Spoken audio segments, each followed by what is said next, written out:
वाराणसी के MP MLA court में राहुल गांधी के खिलाफ जो याचिका दाखिल हुई थी उसमें आज सुनवाई पूरी हो गई है और सुनवाई में क्या कुछ हुआ इस पर बातचीत करने के लिए हरिशंकर पांडे जी हैं। पांडे जी, आज एमपी एमएलए कोर्ट में राहुल गांधी के खिलाफ जो याचिका आपने दाखिल की थी उस पर सुनवाई हुई और मेंटेबिलिटी पर फैसला सुरक्षित रख लिया गया।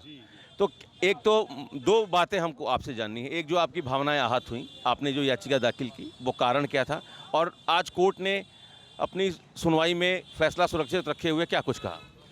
आज 20 मिनट के लगभग बहस हुई। चूँकि परिवादी भी मैं हूँ और अधिवक्ता भी मैं ही हूँ परिवाद का, तो इसलिए मैंने अपनी पूरी बातें कही कि राम काल्पनिक नहीं है। महात्मा गांधी और गुरु नानक का उन्होंने कोट किया था ब्राउन यूनिवर्सिटी पे। ये दोनों महापुरुष राम को सात्विक मानते हैं, वास्तविक मानते हैं, क्योंकि राम गांधी की पूरी वांग्मय राम पर चलती है। राम राज्य की कल्पना की गई है। गुरु नानक जी ने अपने गुरुवाणी में कम से कम 1000 से ज़्यादा बार राम का नाम लिया है। इस तरह से ये सभी लोग जो है राम को वास्तविक मानते हैं। उनको काल्पनिक मानना राहुल गांधी के द्वारा, वो भी इतने बड़े नेता के द्वारा, हम सनातन धर्म अवलंबियों के दिल पर बहुत बड़ा चोट है। उसके लिए हम लोगों ने कोर्ट से फरियाद लगाई और याचिका दाखिल की। याचिका स्वीकार हुई, याचिका की पुष्णता बहस शुरू हो गई। आज बहस पूरी हुई और 27 तारीख को इस याचिका के पुष्णता पर कोर्ट का ऑर्डर आएगा।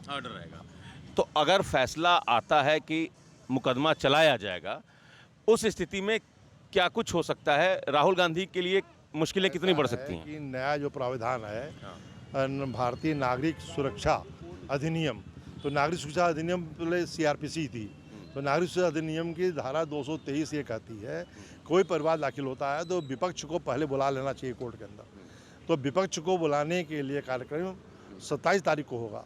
अगर मेंटेबल होगा मुकदमा ये, तो ये राहुल गांधी जी को और कांग्रेस पार्टी को समझ जाएगा यहाँ से।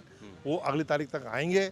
आने के बाद उनको इसकी कॉपी दी जाएगी, उनको इसको बात कहने का मौका मिलेगा और मुझसे मेरा बयान लिया जाएगा 200 का। तो उस बयान के तहत जो मैं पीड़ा है, मैं अपना एग्रेवेंसेस है, मैं कोर्ट में व्यक्त करूंगा, फिर उनके वकील हमसे जिरा करेंगे। सजा का क्या प्रावधान है इसमें? देखिए, जो पहले आईपीसी थी, अब भारतीय न्याय संहिता जो है उसकी धारा 356, 351, 353 सपटित 196, इसके तहत जो है 5 साल की सजा, सश्रम सजा है। इसलिए क्योंकि ये धार्मिक उन्माद फैलाना और समूहों में, वर्ग में विभेद पैदा करना, इस टाइप से ये टीचिंग का मामला बनता है, जो 5 साल की सजा का प्रावधान है। राहुल गांधी जी ने जो शब्द प्रयुक्त किया था वो था पौराणिक। भगवान हमने नहीं पढ़ा है। हमने जागनी जागरण नहीं पढ़ा है। पौराणिक शब्द लिखा होगा, उसकी तो इंटरप्रिटेशन अब कोर्ट के अंदर होगी ना।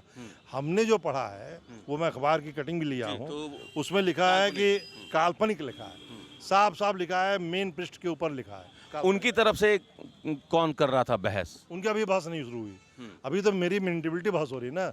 जब वो हाजिर होंगे तब ना अपने वकील रखेंगे अपने। जब वो हाजिर होंगे तो उनके खिलाफ केस चलेगा नहीं चलेगा 27 मई को तय होगा। जी भैया, जी। चलिए, तो हरिशंकर पांडे जी हैं, वकील हैं एमपी एमएलए कोर्ट में। इन्होंने अब बहस के दौरान कहा कि उनकी भावनाएं आहत हुई हैं।